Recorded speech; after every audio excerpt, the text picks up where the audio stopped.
Quand je suis rentré chez moi ce jour-là, plus tôt que d'habitude, je ne savais pas que tout allait basculer.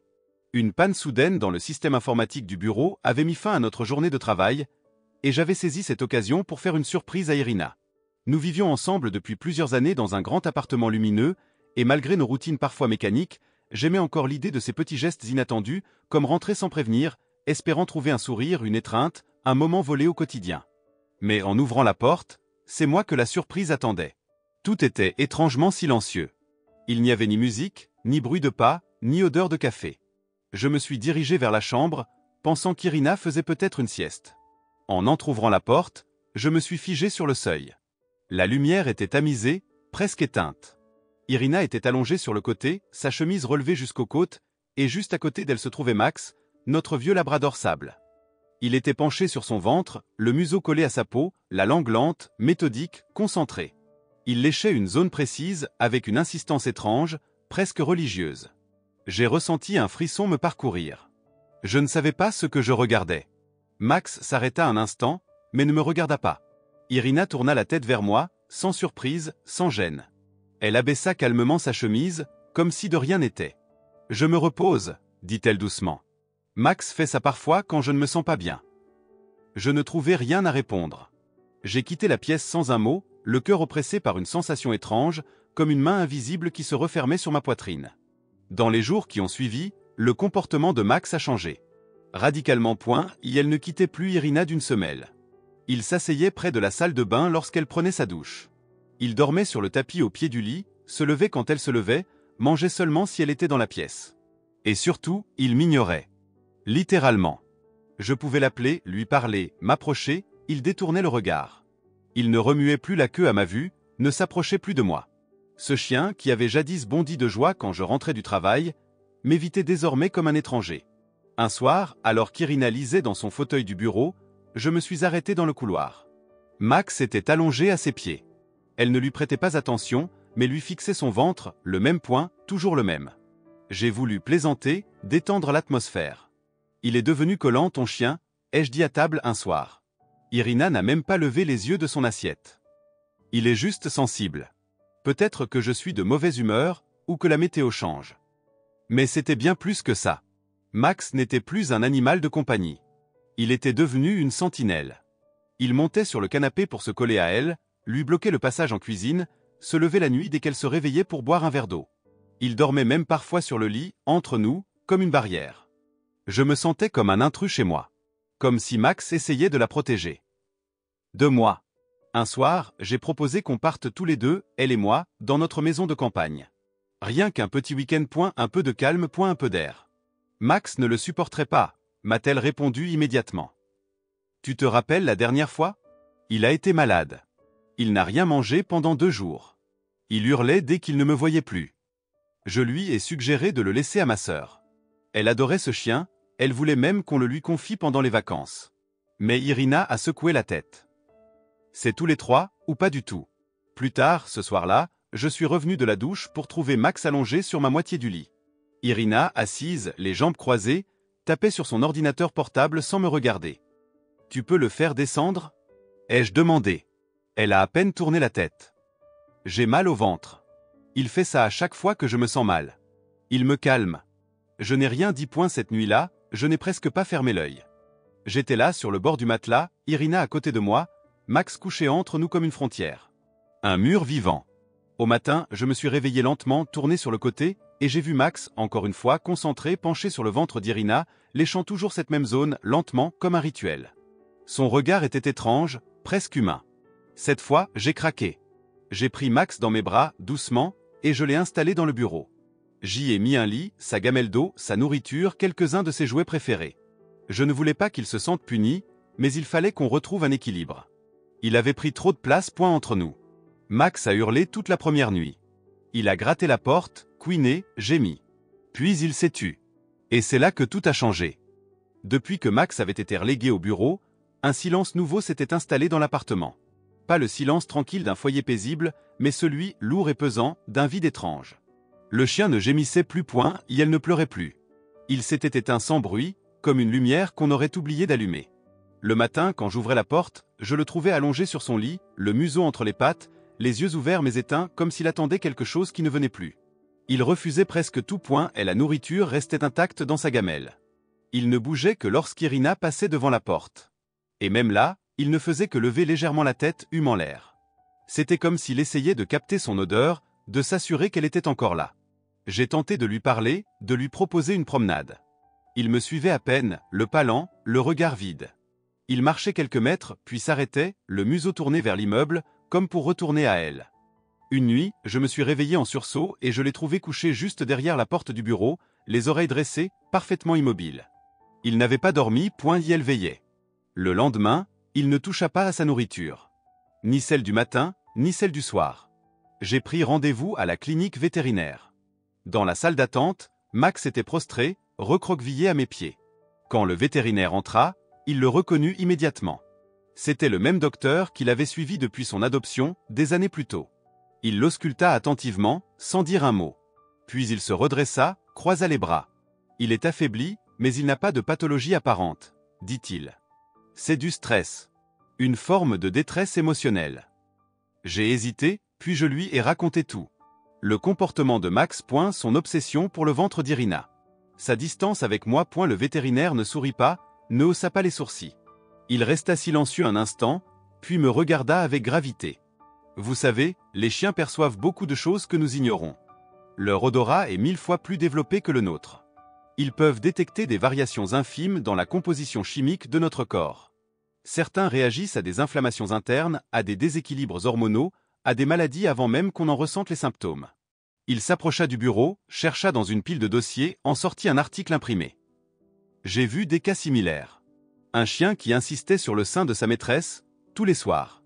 Elle n'avait rien remarqué, mais les examens ont révélé une tumeur. J'ai senti mon estomac se nouer.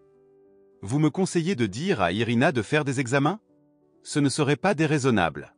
Je ne dis pas qu'il y a quelque chose de grave, mais vu le comportement de votre chien, surtout cette insistance sur un point précis de son ventre, il vaut mieux vérifier. Juste par précaution. Sur le chemin du retour, je n'ai pas dit un mot. Max dormait à moitié sur le siège arrière, le souffle lent. J'avais l'impression de porter un secret trop lourd pour être partagé. Le soir, j'ai trouvé Irina dans le salon, une tisane à la main, le regard fixé sur un documentaire animalier. Je me suis assis à côté d'elle, sans oser poser les yeux sur son ventre. Elle a remarqué mon trouble. Qu'est-ce qu'il y a? Je lui ai tout raconté, le vétérinaire, l'article, les chiens qui détectent les maladies, les odeurs que nous ne percevons pas. Elle a d'abord ri, un rire court, sec. Sérieusement?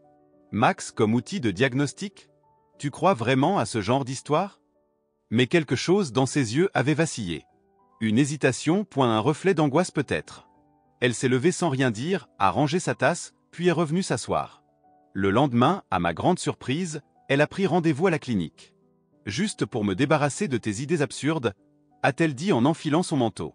Elle est partie seule, je suis resté à la maison, assis sur le canapé, Max couché à mes pieds.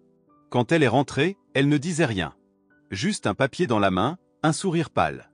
Ils ont vu une petite masse près de l'ovaire. Rien d'inquiétant pour l'instant, mais ils veulent faire des examens complémentaires. Le mot masse s'est imprimé en moi comme un coup. Je suis resté immobile, les yeux fixés sur la feuille. Le soir même, Max est sorti du bureau. Il s'est avancé lentement vers Irina, s'est couché à ses pieds et a posé la tête sur ses jambes. Elle a caressé son dos sans un mot. Je suis resté à distance, les regardant comme deux êtres d'un monde auquel je n'appartenais plus.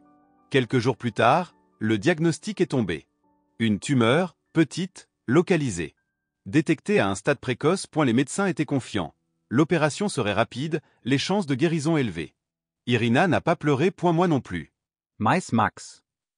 Max n'a rien déité, et elle s'est couchée dans un coin de la chambre et n'a plus bougé de toute la nuit. L'opération avait été programmée pour le jeudi matin. Irina n'avait pas protesté, pas une seule fois. Elle avait accepté l'annonce du chirurgien avec calme, presque une résignation étrange, comme si elle avait toujours su quelque part que quelque chose ne tournait pas rond. La veille, elle avait passé la soirée à plier des vêtements dans un petit sac noir, méthodiquement, sans dire un mot. Je l'observais depuis l'embrasure de la porte, incapable de la rejoindre, comme si une vitre invisible nous séparait. Max ne la quittait pas à ce point, et elle était couchée sur le lit, les yeux levés vers elle. Il ne faisait aucun bruit, ne remuait pas la queue, ne demandait pas d'attention. Il était juste là, sentinelle silencieuse, absorbant l'atmosphère tendue de la chambre. Quand la nuit est tombée, Nous nous sommes couchés côte à côte. Mais le sommeil n'est jamais venu. J'ai entendu sa respiration légère, et le souffle encore plus discret de Max, étendu à ses pieds. L'obscurité de la pièce semblait plus dense que d'habitude. Il n'y avait ni vent, ni voiture, ni tic-tac d'horloge. Juste cette attente muette, suspendue, comme le calme d'avant une tempête. Au matin, quand le réveil a sonné, Irina s'est levée sans un mot. Je l'ai conduite à la clinique. Le trajet s'est fait dans un silence oppressant. Elle fixait le paysage sans vraiment le voir, les mains croisées sur ses genoux. À l'arrière de la voiture, Max geignait faiblement, comme s'il comprenait l'importance de ce départ. Devant l'entrée du service, elle s'est retournée vers moi. Pas pour un baiser, point juste un regard. Ses yeux étaient calmes, mais j'y ai vu passer un éclair, peut-être de peur, peut-être de soulagement. Tu rentres, hein? T'inquiète pas. Je l'ai regardé disparaître derrière les portes vitrées, et quelque chose s'est effondré en moi. De retour à l'appartement, je suis resté planté dans l'entrée. Max, lui, tournait en rond, nerveux. Il allait de la chambre à la cuisine, puis au salon, puis revenait, le museau vers la porte. Il ne comprenait pas. Ou plutôt, il comprenait trop bien. J'ai essayé de l'occuper, j'ai sorti sa balle préférée. Il n'a pas réagi, je lui ai proposé une promenade. Il m'a ignoré, finalement, il s'est couché devant la porte d'entrée et n'a plus bougé. Vers 3 heures, le téléphone a sonné. C'était l'infirmière, l'intervention s'était bien déroulée. La tumeur avait été retirée sans complications. Les analyses approfondies seraient envoyées plus tard, mais les premiers signes étaient rassurants. J'ai raccroché, vidé. Max m'observait. Je me suis accroupi devant lui et posé ma main sur son cou. Elle va bien. Tu avais raison. Il ne bougea pas, mais ses yeux clignèrent doucement. Et pour la première fois depuis des semaines, il vint poser sa tête contre mon torse. Ce geste, minuscule, me bouleversa. Le lendemain, je suis allé chercher Irina. Elle était pâle, fatiguée, mais présente. Sa voix était faible, ses gestes lents, mais elle marchait. Elle souriait même, un peu dans le taxi, elle appuya sa tête contre la vitre. Sa main chercha la mienne.